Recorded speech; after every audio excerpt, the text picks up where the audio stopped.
Halo teman-teman, ketemu lagi dengan Coach Cece. Hari ini kita akan membahas tentang tutorial step by step investasi saham dari nol. Jadi ini cocok banget buat kalian yang masih pemula, yang masih belum paham apapun tentang saham. Di video sebelumnya kita sudah bahas tentang nabung saham. Nah, kalau kalian lihat mungkin beberapa belum paham ya, itu artinya apa, itu maksudnya gimana. Nah, di sini kita akan bahas yang lebih sederhana lagi. Jadi kita ibaratkan kamu baru mau mulai dan belum tahu sama sekali. Oke, yang pertama harus kalian lakukan adalah membuka rekening saham di perusahaan sekuritas. Nah, ini zaman sekarang kita bisa buka rekening lewat online. Jadi cukup dari HP aja, kita udah nggak usah lagi ngumpulin formulir kertas gitu ya. Sekarang kita cek buka akun online atau offline. Kalau offline kita datang ke kantor. Jadi perusahaan sekuritas coba cari di map di kota kalian. Ada nggak sekuritas kalau mau tanya-tanya langsung. Tapi kalau nggak ada langsung dibuka online juga nggak masalah. Nah, ini beberapa contoh perusahaan sekuritas yang ada, tapi bukan berarti hanya ini ya, ada banyak lagi yang lain. Ini hanya contoh aja. Ada Mirai Aset Sekuritas, Samuel Sekuritas, Indo Primer, RHB, Ajaib, MNC Sekuritas, dan lain-lain. Kalau untuk pemula, yang paling cocok Ajaib bisa, RHB bisa, MNC bisa, Samuel bisa. Kalau Mirai Aset butuh deposit dana awal minimal 10 juta, sedangkan yang lain ini Ajaib 100.000, RHB 100.000, Samuel Sekuritas dan MNC ini rata-rata 1-3 juta. Yang ini juga Indo Premier kelihatannya 100.000 bisa.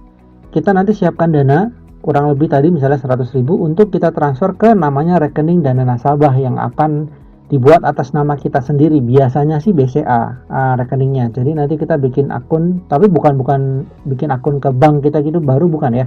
Jadi ketika kita buka rekening nanti otomatis akan ada RDN namanya atas nama kita sendiri dan kita transferlah ke rekening itu. Langkah pertama, silakan download aplikasi. Ini contohnya Ajaib ya. Nanti penampilannya seperti ini. Jadi kalian download Ajaib Sekuritas. Nah, ini penampilan awal. Jadi contoh ya, ini daftar, lalu kalian mengisi data diri, ada nomor HP, email, password, nanti kode referral. Jadi kalau Ajaib Sekuritas ini kan memang pendatang baru tapi lagi terkenal karena mereka cukup gencar dalam berpromosi dan mengambil brand ambassador dari OPA Korea gitu ya.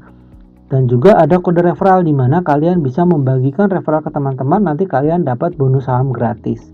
Nah, jadi kalau misalnya mau pakai kode referralku juga bisa, nanti pakainya CHRS877. Ini kode referralnya kalian bisa pakai kalau mau buka akun di Ajaib. Nanti penampilan setelah kalian buka akun saham. Jadi di sini ada total investasi yang sudah kalian lakukan. Ini total hasil returnnya plus atau minus. Lalu ini bisa ada watchlist sahamnya. Itu untuk Ajaib. Lalu ada juga untuk Mirai Sekuritas. Nanti penampilannya seperti ini. Kalau mau daftar nanti open account di sini ya. Nanti kalau sudah jadi masukkan username dan password atau lalu login. Ini penampilan dalam, jadi modelnya seperti ini tapi di Mirai. Lalu ini MNC Sekuritas, sama kalau ada open account juga di sini bisa. Lalu ini RHB Sekuritas. Nah, kalian tinggal pilih nih mana yang kira-kiranya paling cocok. Kalau paling simpelnya ya kalian nanti waktu buka di Play Store gitu ya. Kan ada rating tuh, pasti ada rating dan ada komentar ulasan dari teman-teman yang sudah pernah download. Nah, kalian silahkan coba mana yang kira-kira ratingnya paling baik atau rekomendasi dari teman kalian pakai yang mana, silahkan. Sekarang tentang formulir yang harus kalian isi, nanti biasanya membutuhkan foto KTP, buku tabungan, foto NPWP. Nah, untuk kalian yang belum punya NPWP biasanya bisa sih kalau di Ajaib bisa, tidak perlu NPWP. Tapi kalau yang lain kayaknya butuh NPWP. Kalau kalian belum punya ya solusinya bikin dulu atau membuka rekeningnya atas nama orang lain, misalnya orang tua atau saudara yang sudah punya NPWP. Nanti semuanya berarti KTP dan buku tabungannya menyesuaikan ya. Lalu ada foto selfie dengan KTP juga. Nah, ini proses pembukaan akun biasanya 1-4 minggu tergantung sekuritasnya. Kalau yang kebetulan lagi sepi ya langsung 1 hari jadi ada, tapi ada yang harus ngantri dulu sampai 1 bulan. Nanti akan kalian dapat username. Username ini acak ya, tidak bisa kalian buat sendiri. Biasanya username khusus namanya atau ada emailnya juga. Lalu nanti kalian dapat password via email yang kalian daftarkan. Nah, nanti setelah akunnya aktif atau jadi, silahkan deposit sesuai ketentuan. Kalau 100.000 ya deposit lah 100.000, mau langsung lebih banyak juga nggak masalah. Kalau yang Mirai tadi kan 10 juta, jadi setelah deposit barulah akunnya aktif bisa untuk jual beli, seperti itu. Oke, kita lanjut lagi. Ada beberapa sekuritas yang kalau kita daftarnya tidak online melalui aplikasi tapi lewat rekomendasi teman. Misalnya ada grupnya nih atau oleh salesnya itu juga bisa ya. Jadi tidak hanya dari aplikasi tapi juga bisa dari salesnya. Kalau ada sales brokernya biasanya nanti kita akan dimasukkan ke grup WhatsApp atau Telegram dan kita bisa konsultasi nih kalau ada something ya. Sebenarnya paling enak itu sih karena kita bisa konsultasi jadi nggak sendirian ya. Tapi kalau kita bukanya lewat aplikasi langsung dari HP itu konsultasinya atau kita ada pertanyaan lewat customer service yang kita email atau DM di Instagram mereka. Jadi intinya memang butuh belajar sambil mencoba.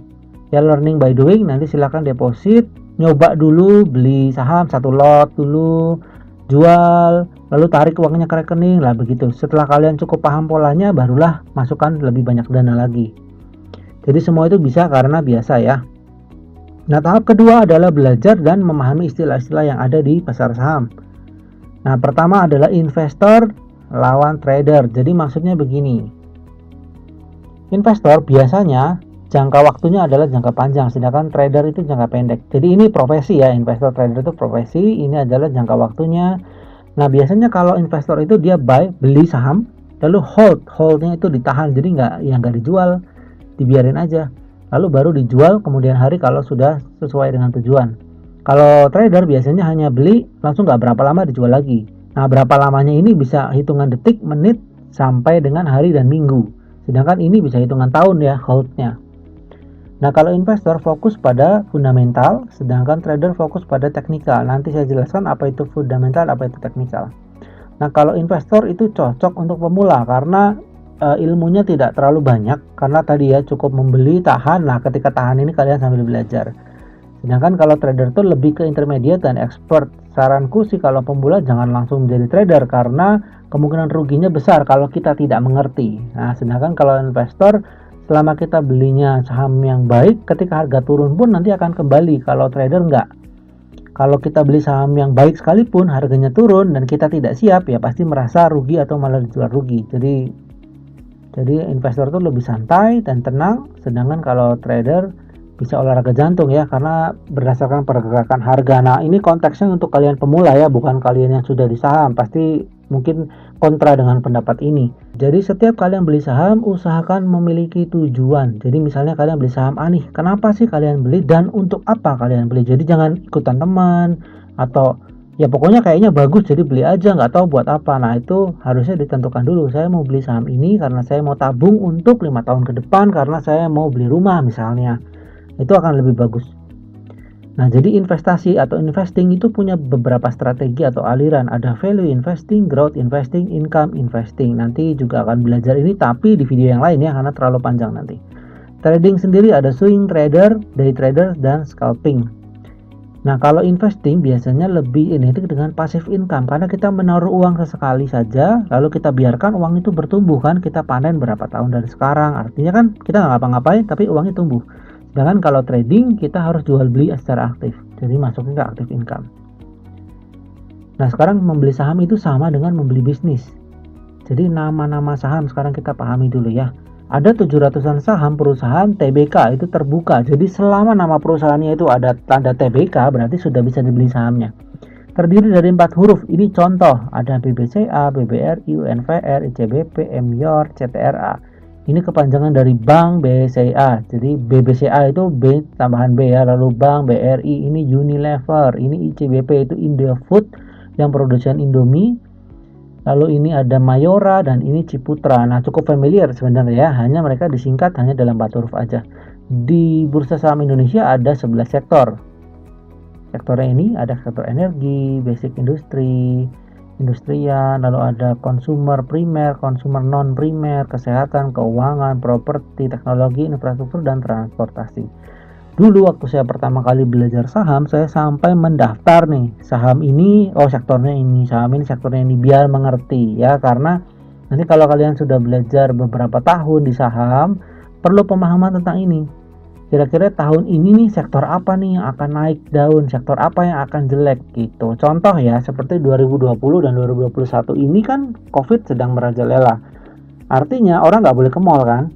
Nah, otomatis sektor mall atau yang properti misalnya, lalu konsumen non primer itu pasti jatuh harga sahamnya karena kan penjualannya berkurang.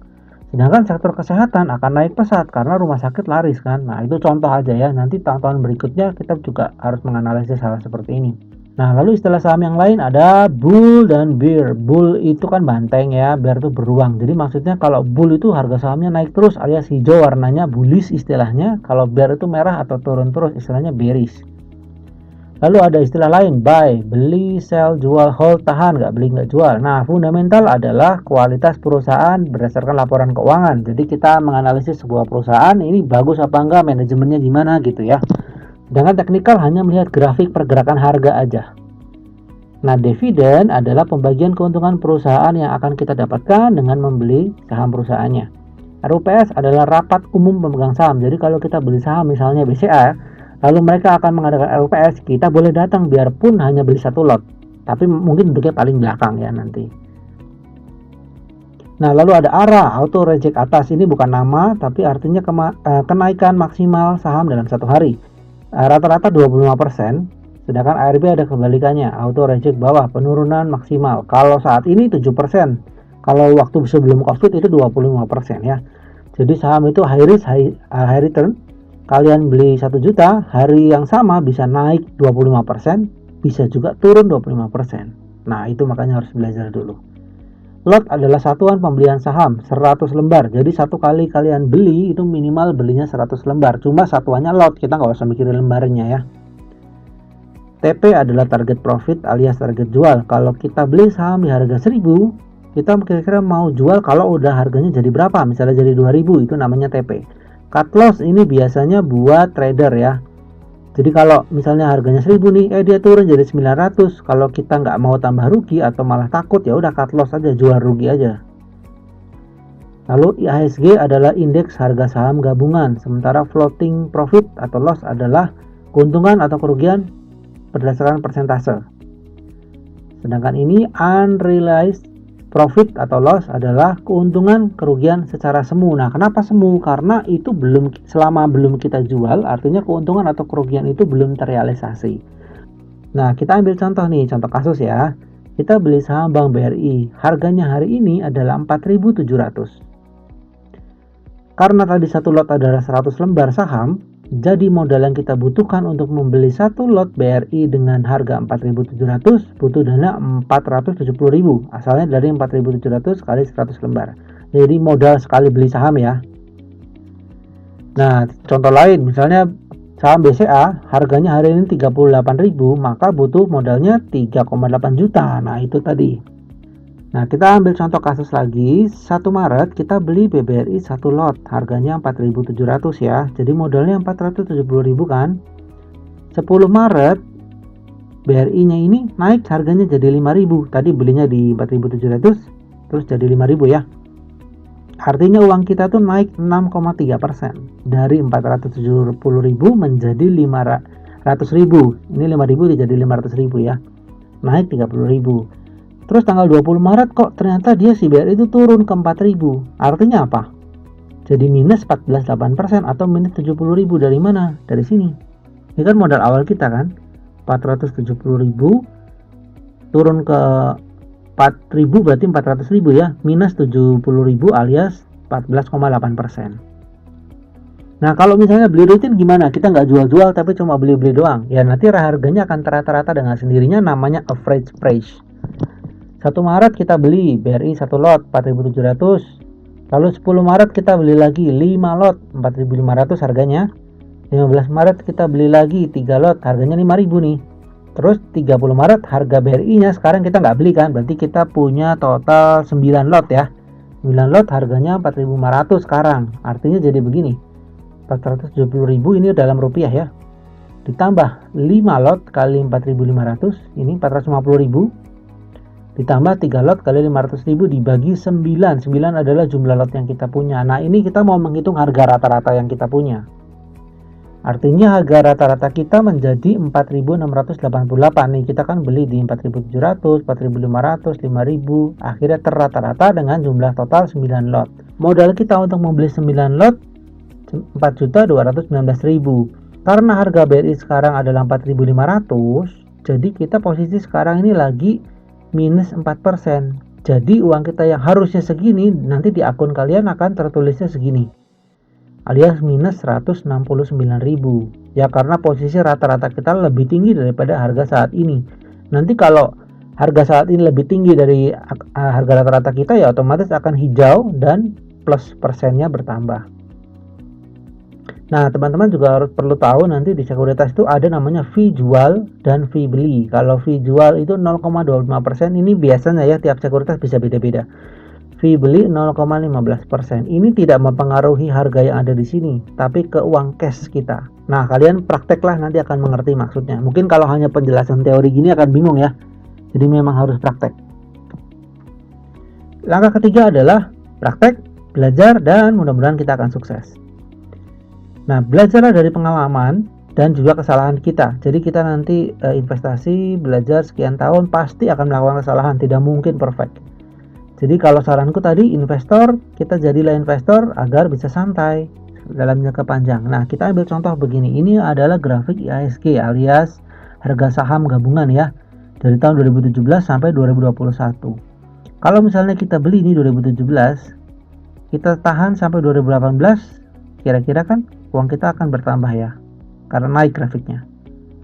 Nah, begitu juga kebalikannya. Kalau kita belinya di 2018, di akhir 2018 kita akan minus nih, karena turun grafiknya ya. Nah, jadi selama belinya jangka panjang, contoh misalnya 2017 sampai dengan 2020 awal, ya kita masih untung. Nah, memang saham itu tidak bisa ditebak ya, karena tergantung kondisi makro dan mikroekonomi juga. Ini adalah ketika COVID pertama kali masuk ke Indonesia di bulan Maret. Harga saham langsung ambruk seambruk-ambruknya dari 6.500 sampai ke 3.900 waktu itu. Jadi ini diskon besar. Ya, jadi sangat apes banget nih kalau kalian beli saham, sudah ngumpulin banyak duit di 2018, terus tiba-tiba ketemu di Maret 2020, uang kalian bisa minus sampai 50%. Kalau kalian tidak siap mental, akan kalian jual dan rugi. Tapi hebatnya di 2021 sudah kembali lagi, kalian lihat nih ya. Ketika kalian beli di pucuk sekalipun, walaupun sampai sekarang memang belum untung ya, ketika dia turun minus 50%, sekarang sudah kembali lagi. Paling nggak minusnya tinggal 5-10% aja. Tapi alangkah beruntungnya kalau membeli saham di bulan Maret 2020 nih. Sampai sekarang udah ngerasa jago banget pasti tuh. Naiknya udah 50%, bahkan 100% lebih nih. Kalau kita nabung sahamnya sudah dari tahun 2000 nih, di sini ya, harganya 688 ya. Sekarang di 2021 alias 20 tahun kemudian sudah harganya 6.200. Jadi sudah naik 10 kali lipat. Nah, itulah kenapa jangka panjang itu jauh lebih baik. Kalian beli saham yang bagus, terus tabung sampai 20 tahun kemudian uang kalian secara tidak sadar sudah berkembang 20 kali lipat. Kalau berdasarkan historis ini ya. Nah, seperti itu. Itu tadi penjelasannya, mudah-mudahan cukup bisa dimengerti. Mohon maaf kalau ada kesalahan pengucapan atau kurang jelas, silahkan tanyakan di kolom komentar ya. Nah, itu tadi kapan kalian mau mulai. Itu tadi penjelasan dari saya, Coach Cece, seorang investor santai yang bermimpi menjadi kaya. Oke, silahkan ikuti TikTok, Instagram, jangan lupa subscribe YouTube, Telegram kalau kalian mau bergabung, dan website Traktir. Di sini banyak sekali informasi tentang investasi. Oke, itu dulu hari ini. Mudah-mudahan bermanfaat. Sampai jumpa di video berikutnya.